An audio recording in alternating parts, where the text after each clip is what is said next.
Good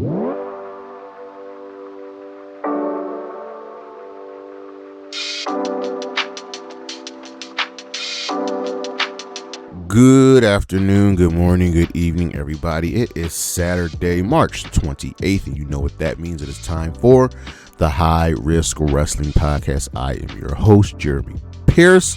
Welcome, one and all. Check out the socials, Charismatic Creations on Facebook and YouTube, Charismatic_Creations52 on Instagram, and of course the 215 on Twitter.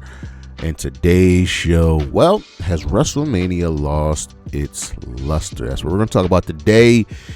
Is WrestleMania a big deal anymore? We're going to figure things out. We're going to talk about it. But for now, you know what's next. So just go on and hit my music.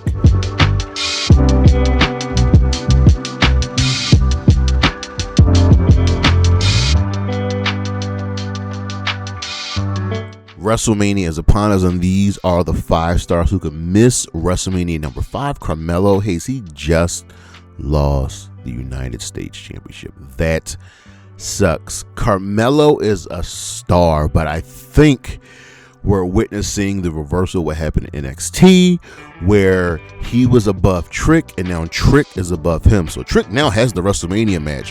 Where does that leave Melo? Number 4, Tiffany Stratton. It is very much Tiffy time. Yes, she just lost to Julia on SmackDown, but it was not for the United States Championship. Going from wrestling for the women's title the previous year to possibly missing the card, that's a tough axe to have here. Number 3, the Wyatt Six, one of the most enigmatic teams and groups in all of the WWE. What are they really doing besides feuding with the MFT? Yes, it's fine, but it needs to evolve and do something. Maybe a multi-man match, maybe Solo and Uncle Howdy one more time, but something's got to give. Number 2, L.A. Knight. Yeah, the megastar is not doing anything. That is very, very shocking. One of the most over men in the WWE has no plans for WrestleMania. How can this guy, who has pretty much everything, miss the showcase of the Immortals? Y'all feel me? And then, of course, number 1, Gunther. Now, if you believe the reports, he was supposed to face Rey Mysterio at WrestleMania, but Rey's hurt, and now Gunther has completely disappeared from TV. You're now losing all of that momentum of him retiring John Cena, him retiring AJ Styles, him retiring Goldberg, and now he's not going to do anything. Yes, he's lost pretty much all of his matches at WrestleMania, but they've also been big time matches. I don't know where Gunther fits into the showcase of the Immortals. We'll be right back.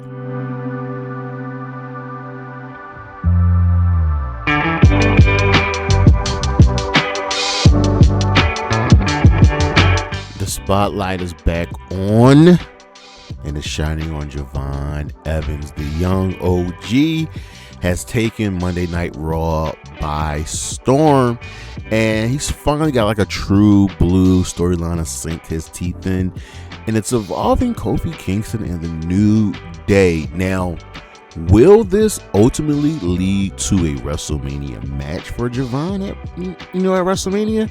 I don't know. I'm thinking it's going to happen. I feel like he'll face Grayson, which I think he did on Raw. He'll then face Xavier, and then ultimately will end up facing Kofi Kingston at WrestleMania. We got to get these call-ups from NXT, the spotlight, and on the WWE, we'll talk about this a little bit later, they'll probably going to do that just to give him his moment. The question is, will he take it? Will he show up? Will he show out? I don't know. We'll be right back.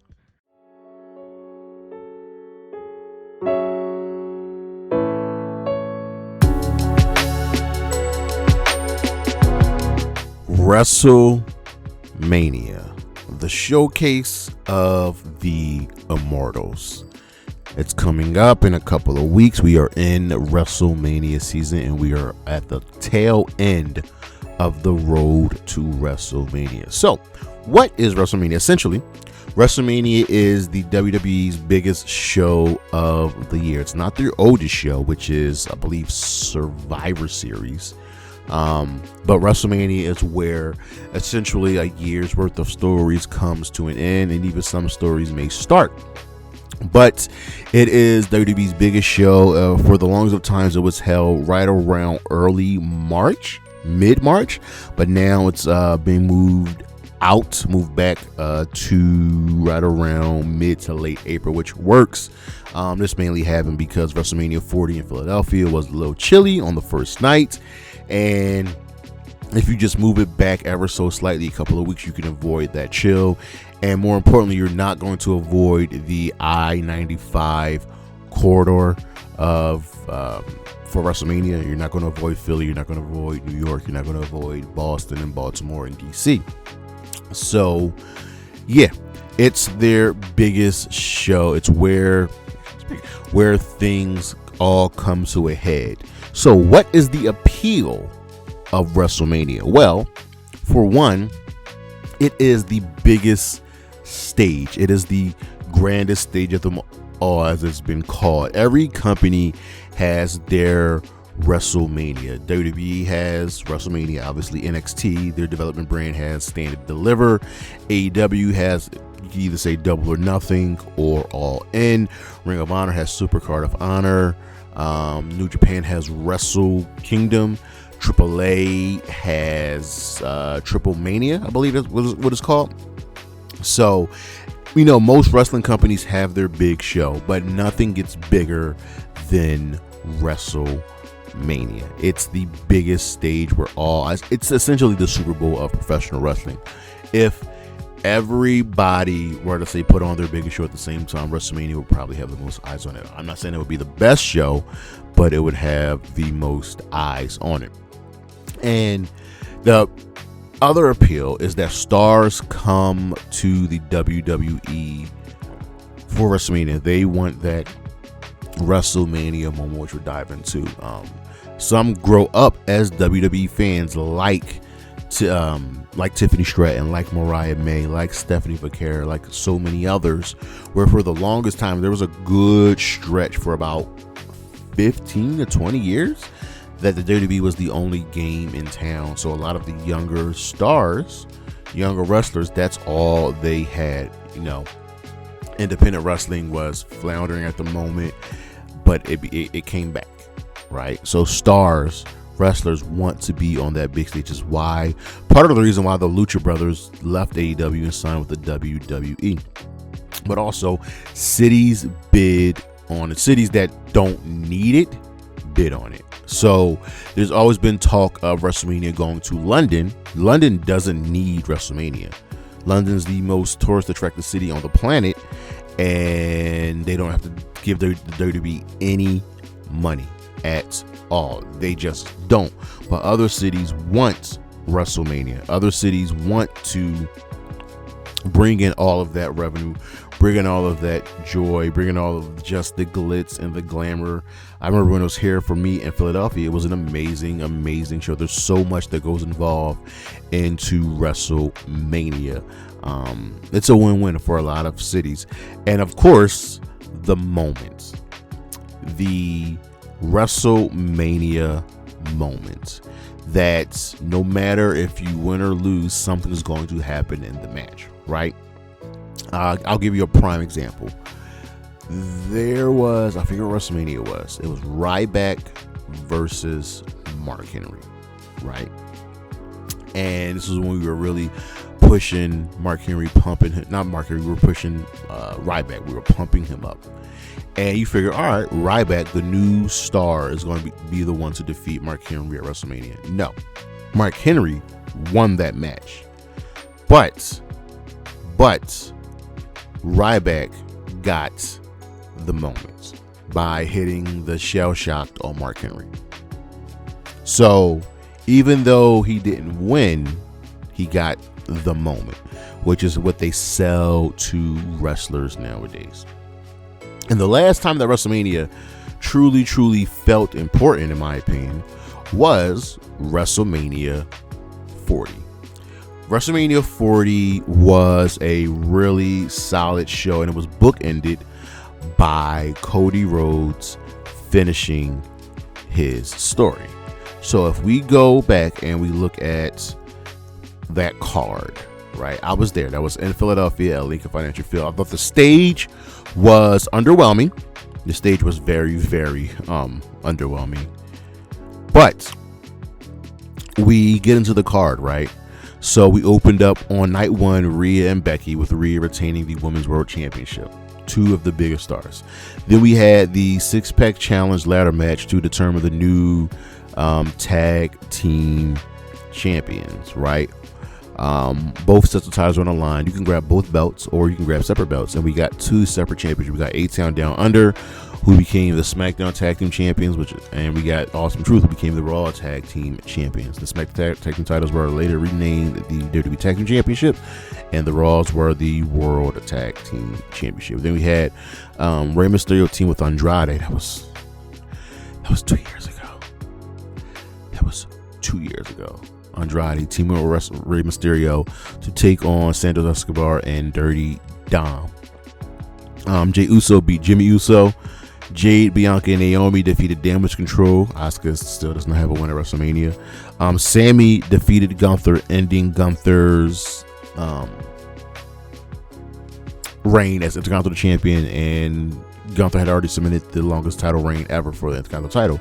And the main event was the Bloodline team of The Rock and Roman Reigns taking on Cody and Seth as part one of Cody finishing his story. We were on night two. Drew had defeated Seth to become the World Heavyweight Champion. Damian Priest and cashed in Money in the Bank to become World Heavyweight Champion.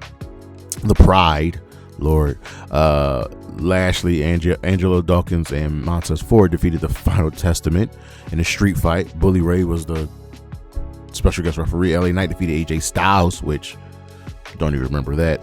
Logan Paul defeated Kevin Owens and Randy Orton to retain the United States Championship. Bayley defeated Io Sky in a fantastic match to become the new WWE Women's Champion, and Cody Rhodes obviously finished his story. So WrestleMania 40 was a big show. It was the 40th WrestleMania. Whereas we go into WrestleMania 41, and this is where we talk about the crux of the show. Has WrestleMania lost its luster? So WrestleMania 41 was taking place at Allegiant Stadium in Las Vegas, Nevada. Now you figure, not Las Vegas, well, Paradise, essentially Vegas. And you figured this would be good, but we go to Mania over the years, ladies and gentlemen. We go to Mania over the years, and we look at some of the shows, and WrestleMania 41 falls into that category. And I go back, let's say to 2015, right?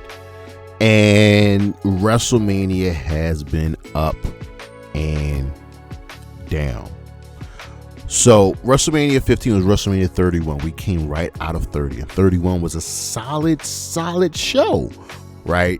You know, we had the ladder match where Daniel Bryan won. We had Randy and Seth. Can't believe that goes back that far. Main event was Seth cashing in the heist of the century. You know, we had some downs with Triple H beating Sting and Cena beating Rusev, but again, it felt good. But that very next year we got WrestleMania 32, which was not an enjoyable show, right? It started out really well with the IC title ladder match. It even stayed on par with Jericho and AJ Styles, but after that it was just a slog. The women picked things up to crown the new women's champion. And then we had Taker and Shane in the Hell in a Cell. We had the Andre Battle Royal. We had the Random Rock match, and we had Roman defeating Triple H in just a long slog of a boring match. And this continued. Like, WrestleMania barely got to the point of being exciting. It really, it stopped being appealing. So when we moved to the pandemic, right? we moved the pandemic, and it was the first time WrestleMania was 2 nights, and it was a work in progress. So that first night was really, really tough because you had to work with what you got, but it was back ended with Taker and AJ. That second night was fine. Didn't like Charlotte beating Rhea, but still, we got The Fiend and Cena. So after a while, Mania starts to become a slog. And then the merger. So the WWE merged with Zephyr. I believe it was Zephyr. It's either Zephyr or Endeavor to create TKO. And now the WWE is a fully publicly traded company, right? So here we are with Mania. And with this merger comes ad revenue. And we started this trend. So the merger happened in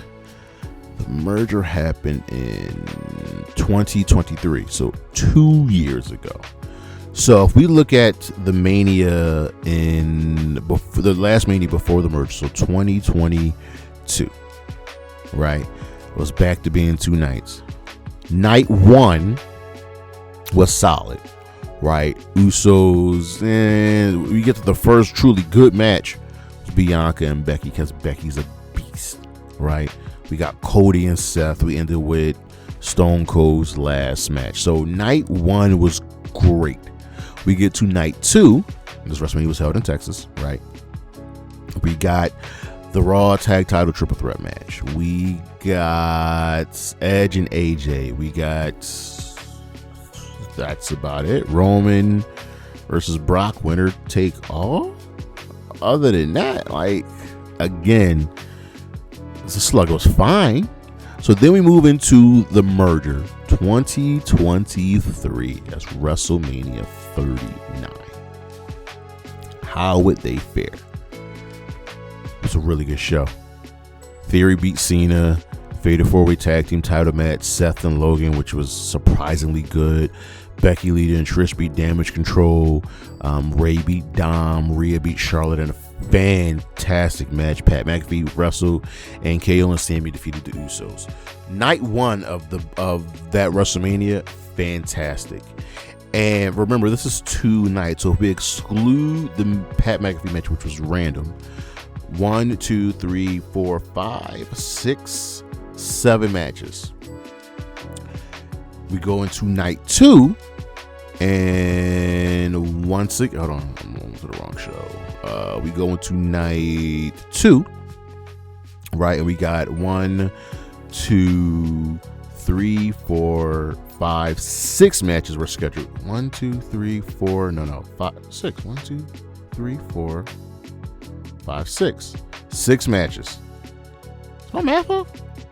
1, 2, 3, 4. Yep, 6 matches were scheduled because Snoop wrestled and it was just random. Night 2 was fine, but you're seeing a trend here. You have this large and talented roster, and you're giving us 7 matches? You're giving us 7 matches. Night 2's actual bell-to-bell time or in-ring action was, doing a quick math, let's say 12, 20, 12, 30, 45, 47, 105, 140 at, let's say, 5 minutes, 1 hour and 45 minutes. My math is right. It's not a lot of wrestling for the show. Now, let me give you, let's me give you Double or Nothing. For the longest of time, Double or Nothing was AEW's biggest show. It is still one of AEW's bigger shows now that we have All In. Double or Nothing in 2023 wasn't a super great show, but it gave us 1, 2, 3, 4, 5, 6, 7, 8, 9, 10 matches. 9 scheduled because Chris Statlander got a random match. It still gave us great wrestling. And if we go to 2024, it's an even better show. We got 10, 12 matches. We go into last year's Double or Nothing, an absolutely fantastic show. So the thing I'm trying to get at is with this merger, ad revenue took over. Time in between took over. It got to a point where you were getting long downtime in between matches. And it's not just with WrestleMania, it's with all of the WWE reviews. They're giving us less matches, less wrestling, and more waiting in between matches. It's not uncommon nowadays to wait 10, 15 minutes between actual matches. That's not good. I remember at WrestleMania 40, once in a lifetime experience, was happy to go. I will never downplay that. But I'm there with my friends and I'm thinking to myself, yo, can the next match start? What are we doing? I'm here for wrestling. Now, mind you, me and my friends, we're going to Double or Nothing in May.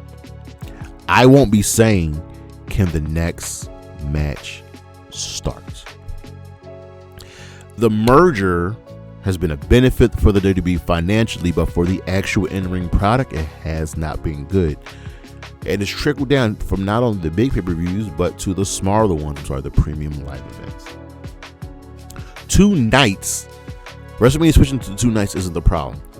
A lot of us said for the longest time that it was a lot to sit through 15 matches for WrestleMania. And mind you, they don't even do pre-shows anymore. So the pandemic was a blessing in disguise of WrestleMania going to 2 nights.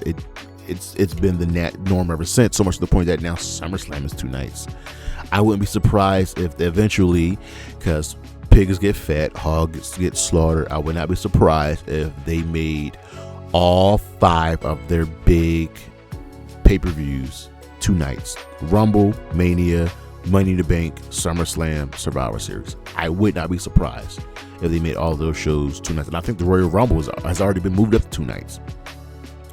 So 2 nights isn't a problem. But you have this talented roster and you're not doing anything with it. You're not giving these people a chance to show themselves. We talked about it earlier with the list. How is it that Gunther and Knights and the Wyatts and Mello and Tiffany and so many others may miss WrestleMania? They don't even put the Andre the Giant Memorial Battle Royal on WrestleMania anymore. They put it on the SmackDown the night before. So you can't even get that moment in front of the crowd. They don't do pre-show matches. They rarely, if ever, treated them of any importance. So 2 nights isn't the problem. You're giving us less wrestling. And then you don't stick to the plan. Now, I get it. Injuries happen. Things happen. But you need to have backups. Rey Mysterio got hurt. So you just don't have anything for Gunther? Make it make sense. Rey Mysterio gets hurt, and you don't have anything for Gunther. We've heard more and more recently over the years that plans keep changing up until maybe a month before WrestleMania. No, you are supposed to, in essence, lay out your year's worth of stories, and obviously things change. But by the time you get to the Royal Rumble, you should know what you want in your WrestleMania matches. Stick to that plan. And now here we are with them not sticking to that plan. Now, Another issue is, and I won't be on this point long, is that, well, now WrestleMania is going to Saudi Arabia. WrestleMania is going to Saudi Arabia next year. No one wanted that. No one. We wanted a foreign WrestleMania. Yes, WrestleMania in Tokyo, WrestleMania in London, WrestleMania in Mexico. Great. WrestleMania going back to Canada. Awesome. But to Saudi Arabia, to the people that give you pretty much most of your money.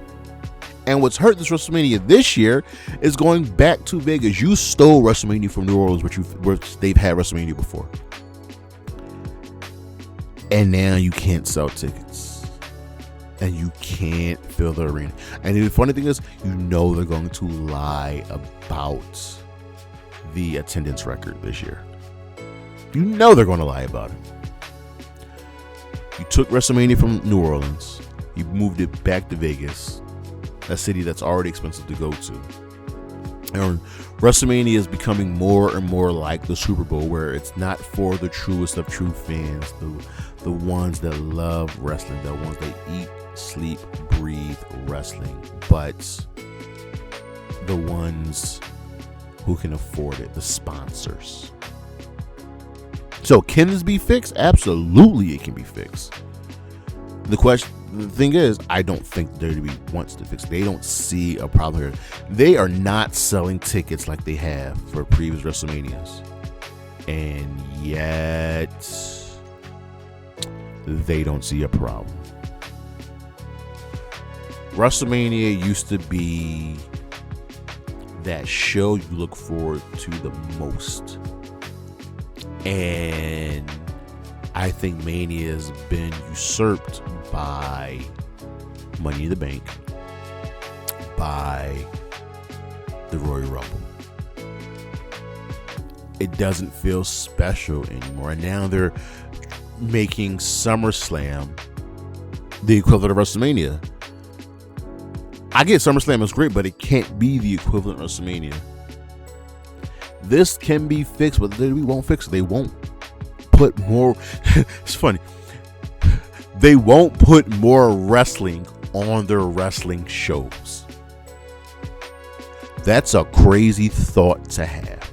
They won't put more wrestling on their wrestling shows.